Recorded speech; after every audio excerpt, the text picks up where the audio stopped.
Assalamualaikum warahmatullahi wabarakatuh. Bagaimana kabarnya anak-anakku sekalian? Mudah-mudahan sehat-sehat walafiat. Untuk pertemuan pertama, kita akan membahas tentang sifat koligatif larutan. Nah, apa itu sifat koligatif larutan? Sifat koligatif larutan adalah sifat yang tidak bergantung pada jenis zat terlarut atau pelarut, tetapi bergantung pada konsentrasi zat terlarut. Pada sifat koligatif larutan, dalam sistem pelarut murni, titik didih, titik beku, tekanan uap, bahkan tekanan osmotik hanya dipengaruhi oleh molekul pelarut itu sendiri. Dalam sistem larutan terdapat molekul pelarut dan molekul zat terlarut.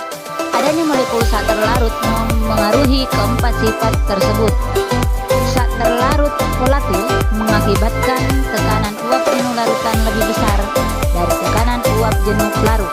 Sedangkan zat terlarut non-volatil menurunkan tekanan uap jenuh larutan, di mana penurunan tekanan uap mempengaruhi titik didih dan titik beku larutan. Sebagaimana kita ketahui tadi bahwa sifat koligatif bergantung pada banyaknya partikel zat terlarut yang ada. Nah, apakah partikel-partikel tersebut, atom, ion atau molekul, suatu zat yang tidak atau sangat mengurai menjadi ion-ion itu disebut sebagai zat non-elektrolit. Nah, bagaimanakah pengaruh penambahan zat non-elektrolit terhadap sifat koligatif larutan? Diperhatikan. Yang pertama, penurunan tekanan uap. Zat cair dan juga zat padat jika dimasukkan dalam suatu ruangan tertutup akan menguap sehingga suatu ruangan itu menjadi jenuh. Sedangkan tekanan yang disebabkan oleh uap jenuh itu disebut sebagai tekanan uap jenuh. Nah, terus selisih antara tekanan uap jenuh pelarut murni dan larutannya itu disebut sebagai penurunan tekanan uap jenuh atau delta P. Tekanan uap jenuh atau delta P secara matematis pernyataan itu dapat ditulis sebagai berikut. Delta P sama dengan P0 dikurang P, di mana delta P merupakan penurunan tekanan uap jenuh, P0 merupakan tekanan uap jenuh larut murni, dan P tekanan uap jenuh larut. Pengaruh konsentrasi zat terlarut terhadap penurunan tekanan uap jenuh dijelaskan oleh Raoult. Menurut Raoult, tekanan parsial pelarut dari pelarutan Pb adalah tekanan uap pelarut murni atau P0 dikalikan fraksi mol pelarut dalam larutan Xb. Rumusnya adalah Pb sama dengan Xb dikali P0, dan dapat ditarik kesimpulan delta P sama dengan Xa dikali P0. Sifat koligatif larutan non-elektrolit yang kedua adalah kenaikan titik didih. Kenaikan titik didih dan penurunan titik beku dapat dijelaskan dengan cara menafsirkan diagram PT. Diagram PT adalah grafik yang menggambarkan hubungan antara tekanan dan temperatur. Biasanya, besar tekanan berbanding lurus dengan temperatur. Dengan kata lain, makin besar temperatur, makin besar tekanan. Temperatur yang menyebabkan uap jenuh cairan sama dengan tekanan luar disebut titik didih. Titik didih pada saat tekanan udara luar sebesar 1 atm disebut titik didih normal. Selisih antara titik didih larutan dan titik didih pelarutnya disebut kenaikan titik didih larutan atau delta Tb. Delta Tb sama dengan Tb dikurang Tb0, di mana Tb0 merupakan titik didih pelarut dan Tb titik didih larutan atau disebut sebagai boiling. Sifat koligatif larutan non-elektrolit yang ketiga adalah kenaikan titik beku, di mana titik beku larutan adalah temperatur pada saat membeku. dan selisih antara titik beku pelarut dan titik beku larutan disebut sebagai penurunan titik beku atau disebut sebagai delta TF. Secara matematis, penurunan titik beku dapat dituliskan sebagai berikut. Delta TF sama dengan delta TF dikurang TF 0, di mana delta TF 0 sama dengan titik beku pelarut. TF sama dengan titik beku larutan. Sifat koligatif larutan non-elektron yang keempat adalah tekanan osmotik. Sebelum kita melangkah lebih lanjut pada tekanan osmotik, kita harus mengetahui atau memahami pengertian tentang tekanan osmotik dan osmosis. Osmosis adalah perpindahan molekul pelarut dari larutan encer menuju ke larutan yang lebih pekat melalui selaput semi permeabel, di mana selaput semi permeabel adalah selaput yang dapat dilewati oleh molekul kecil tetapi tidak dapat dilewati oleh molekul besar. Osmosis dapat dijelaskan sebagai berikut. Jika dua jenis larutan yang memiliki konsentrasi berbeda dipisahkan dengan selaput semi permeabel, pelarut dari larutan encer akan mengalir ke larutan pekat.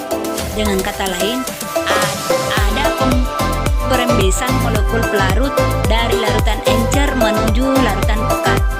Itu dapat terjadi secara terus-menerus di kedua larutan yang sama. Hubungan tekanan osmotik dengan molalitas. Tekanan osmotik termasuk sifat koligatif, yaitu sifat yang hanya bergantung pada jumlah partikel zat terlarut dan tidak bergantung pada jenis partikel zat terlarut. Menurut Van Hoff, persamaan gas ideal dapat digunakan untuk menentukan besar tekanan osmotik.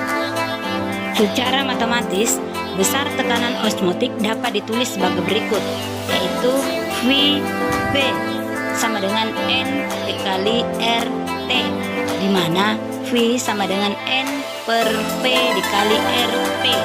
Ini sama dengan tekanan osmotik, satuannya atm, V volume larutan, satuannya liter, N jumlah mol zat terlarut, R tetapan gas, nilainya 0,0821 atm liter mol minus 1 Kelvin minus 1, dan T temperatur dalam derajat Kelvin.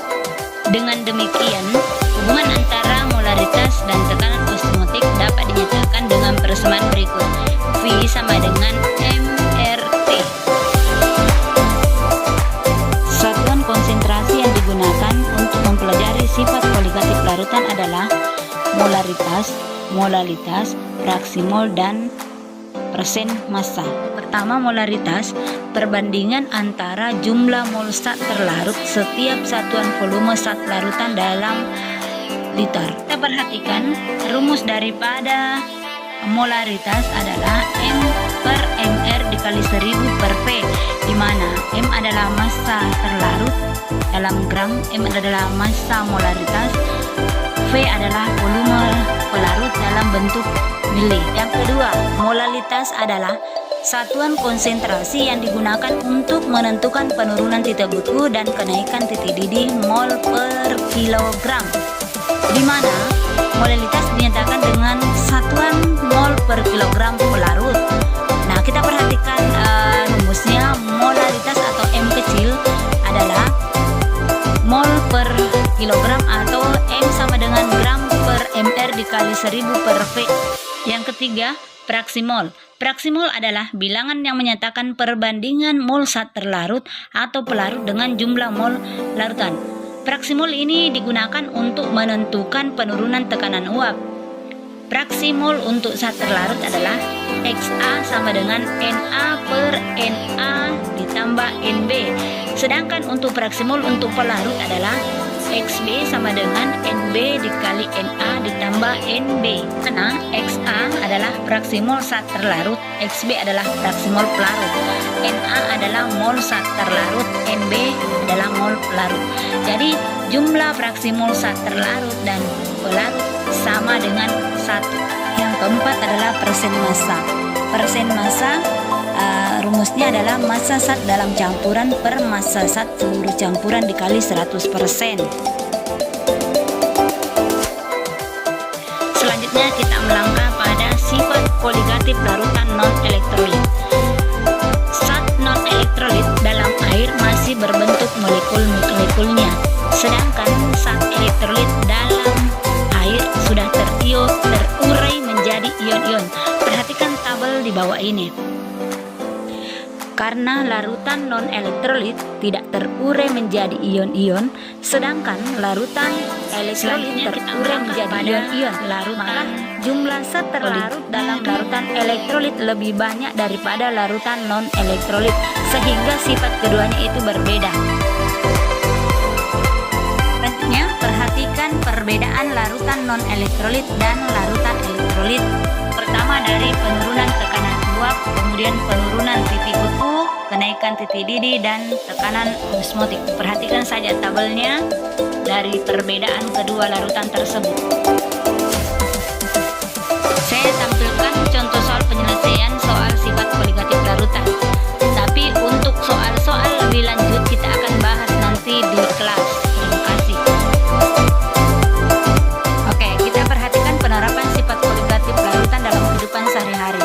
Membuat zat beku pada radiator mobil, membuat obat tetes mata, mencairkan salju di jalan raya, kemudian membuat es putar.